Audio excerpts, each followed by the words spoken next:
October 27th, 2022. Musk walks into Twitter's San Francisco headquarters carrying a porcelain kitchen sink. He films it himself. He posts it. Entering Twitter HQ. Let that sink in.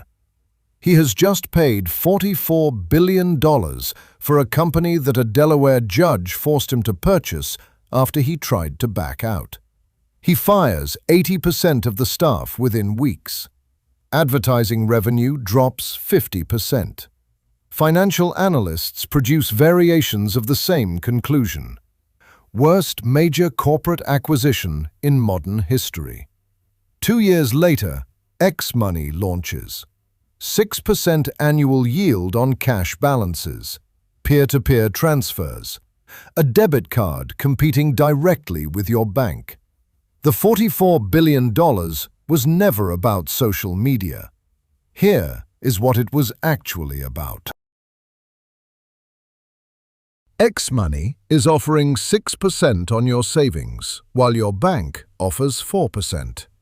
It is built inside a platform that fired 80% of its engineers. And it is owned by the same man who signed classified military AI contracts under the terms all lawful use. Those three facts are the same story. Here it is. To understand why Musk paid $44 billion for Twitter, you need to go back to 1999, not 2022.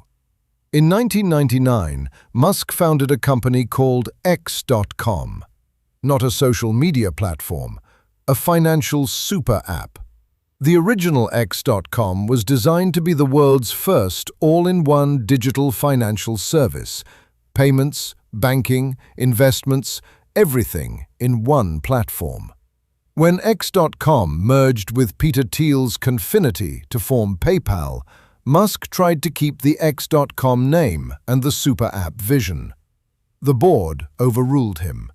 They pivoted to a simpler payments product.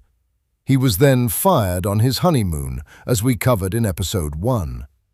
When eBay acquired PayPal in 2002, Musk received $165 million and watched the company he had built become something much smaller than what he had imagined. 20 years later, he had the resources to try again. He named it X. He put it inside a platform with 500 million users. The $44 billion was the price of getting the user base for the super app he had been trying to build since 1999. To understand what Musk is building, you need to understand WeChat. WeChat is a Chinese app built by Tencent. It is simultaneously a messaging platform, a payment system, a banking service, a shopping platform, a ride-hailing service, and a government ID system. Approximately 1.3 billion people use it. For most urban Chinese citizens, WeChat is not an app. It is the operating system of their financial and social life. Musk's explicit stated ambition, documented in messages to Twitter employees before the acquisition closed, was to build the Western equivalent. A single platform where you do your banking, make your payments, read your news, and run your digital financial life. He called it X, the Everything app. Western regulatory environments, GDPR, Financial Services Regulation, Data Privacy Law, make this significantly harder to achieve than in China. But Musk has never found regulatory complexity to be a reason not to try.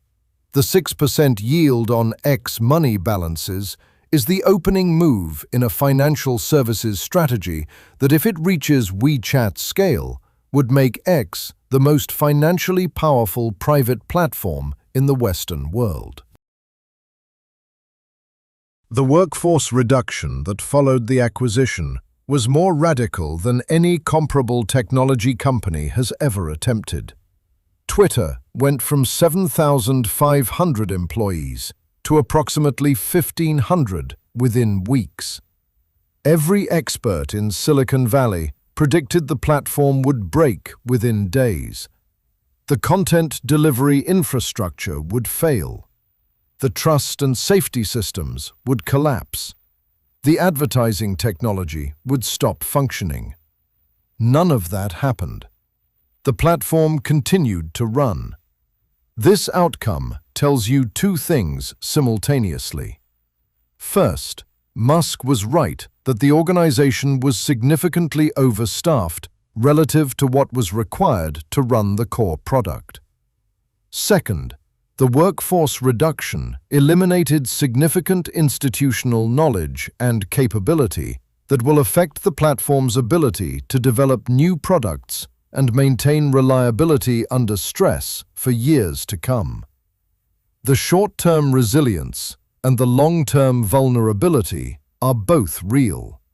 Both are consequences of the same decision. X Money launched in early 2026 with three core features: interest-bearing balances at 6% annual yield, significantly above the UK and US savings account average; peer-to-peer transfers between X users using their usernames, with instant settlement and no fees; and an X debit card, allowing X Money balances to be spent anywhere Visa is accepted. The business model is the standard fintech playbook: acquire users with a compelling interest rate, build daily transaction habit, then layer on lending, insurance, and investment products as the user base reaches scale. X's 500 million user base gives Musk a starting point that took PayPal 20 years to build from scratch. The regulatory challenge is significant. Money transmitter licenses in the US require state-by-state approval. UK and EU deposit-taking regulation is substantial. But X Money's trajectory from peer-to-peer payments toward full banking services is clear. And if it reaches meaningful scale, it competes with every financial institution that currently holds your money. The content moderation story at X is more complicated than either Musk's supporters or critics acknowledge. Musk's position: Twitter had suppressed legitimate political speech, made inconsistent moderation decisions, and operated with a political bias. The Twitter files, internal documents released through selected journalists, documented genuine examples of inconsistent moderation and some government requests for content removal. These were real issues. The subsequent changes produced mixed outcomes. Community notes, crowdsourced fact-checking, has been effective on some topics and ineffective at scale on others. Reinstated accounts included some that had been removed for content that major advertisers considered brand damaging. Advertising revenue fell more than 50% in the first year. It has partially recovered. But X's revenue model has fundamentally shifted, away from advertiser dependency towards subscription and financial services revenue. Whether that shift makes the business model more or less sustainable depends on X Money's growth trajectory. The $44 billion bet is now a financial services bet as much as a social media bet. 3 specific financial decisions X Money makes relevant right now. First, the savings rate. X Money's 6% yield is real and competitive. If you hold significant cash savings in a standard bank account earning 4% or less, the difference is material over 12 months on a meaningful balance. The risk? X Money is not FSCS protected in the UK. It is a fintech product, not a bank deposit. Higher yield, higher platform risk. No government guarantee. Second, the privacy question. X sees your financial transactions and your social behavior on the same platform. Your bank sees your transactions. X sees everything.